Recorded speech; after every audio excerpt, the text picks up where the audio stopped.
नमस्कार, मैं हूं निशा और आप देख रहे हैं जेपी इंडिया। आज बात करेंगे भाजपा के वन नेशन वन इलेक्शन के विजन की। हाल ही में संपन्न लोकसभा चुनाव में भाजपा ने वन नेशन वन इलेक्शन को अपने घोषणा पत्र में प्रमुख वादों के रूप में शामिल किया था। यह योजना पूरे देश में एक साथ लोकसभा और विधानसभा चुनाव कराने का एक बड़ा कदम माना जा रहा है, जिसका उद्देश्य चुनावी प्रक्रिया को एकीकृत करना है। कल 18 सितंबर को केंद्रीय कैबिनेट ने वन नेशन वन इलेक्शन प्रस्ताव की मंजूरी दी है। केंद्र सरकार इस पर संसद में शीतकालीन सत्र में बिल पेश करने की योजना बना रही है। प्रधानमंत्री नरेंद्र मोदी ने स्वतंत्रता दिवस पर इस विषय पर अपने संबोधन में कहा था कि बार बार चुनाव होने से देश की प्रगति में बाधा उत्पन्न होती है। अब हम बात करते हैं भाजपा की राजनीतिक स्थिति की। भाजपा सरकार के कई महत्वपूर्ण एजेंडों का संसद में अटकना उनकी राजनीतिक स्थिति को दर्शाता है। वन नेशन वन इलेक्शन योजना के प्रति उत्साह के बावजूद विपक्ष की ताकत और राहुल गांधी की बढ़ती लोकप्रियता ने भाजपा को नई चुनौतियों का सामना करने पर मजबूर कर दिया है। वर्तमान में विपक्ष इतना मजबूत हो गया है कि वह हर निर्णय का विरोध कर रहा है। अगर विपक्ष की ताकत की बात करें तो 2024 के लोकसभा चुनाव के बाद से विपक्ष की ताकत में लगातार वृद्धि हुई है। राहुल गांधी, जो अब एक प्रभावशाली नेता के रूप में उभरे हैं, मोदी के लिए एक बड़ी चुनौती बन गए हैं। उनकी बढ़ती लोकप्रियता ने भाजपा की चिंता बढ़ा दी है।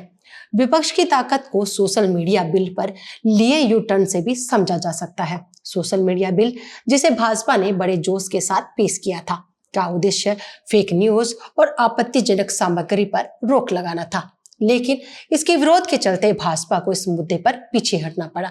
कई सामाजिक संगठनों ने इसे अभिव्यक्ति की स्वतंत्रता पर हमला बताया, जिससे यह साबित होता है कि भाजपा की नीतियों में स्थिरता की कमी है। कृषि कानूनों का मामला भी भाजपा के लिए एक बड़ा यूटर्न साबित हुआ। 2020 में लागू हुए ये कानून किसान विरोध का सामना कर रहे थे और अंततः सरकार को इन्हें वापस लेना पड़ा। इस घटनाक्रम से भाजपा की छवि को बड़ा झटका लगा।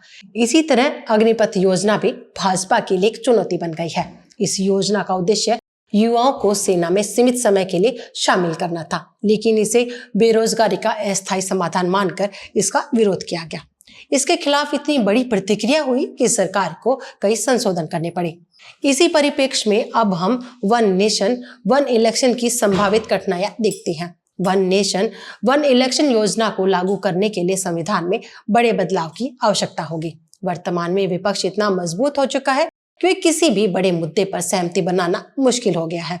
विपक्ष के कई दल वन नेशन वन इलेक्शन के खिलाफ खड़े हो गए हैं। उनका कहना है कि यह लोकतंत्र को कमजोर करेगा और राज्यों के अधिकारों को खतरे में डालेगा। यदि भाजपा इस योजना को आगे बढ़ाती है तो उसे विरोध का सामना करना पड़ेगा।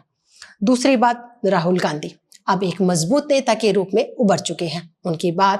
उनकी भारत जोड़ो यात्रा और विभिन्न मुद्दों पर दिखाई आक्रामकता ने उन्हें युवाओं के बीच लोकप्रिय बना दिया है। यदि उनकी लोकप्रियता बढ़ती रही तो भाजपा के लिए आगामी चुनाव में जीत की राह कठिन हो जाएगी। गौरतलब कि भाजपा की मुश्किलें बढ़ रही हैं और वन नेशन वन इलेक्शन योजना उनकी अगली बड़ी चुनौती हो सकती है। इसे लागू करना शायद संभव न हो और भाजपा को अपनी रणनीति में बदलाव करना होगा, अन्यथा आगे की राह कठिन हो जाएगी। मोदी सरकार को अब यह तय करना होगा कि वह इन चुनौतियों का सामना कैसे करेगी। अगर आपको वीडियो अच्छी लगती है तो लाइक करें, शेयर करें और चैनल को सब्सक्राइब करें। धन्यवाद।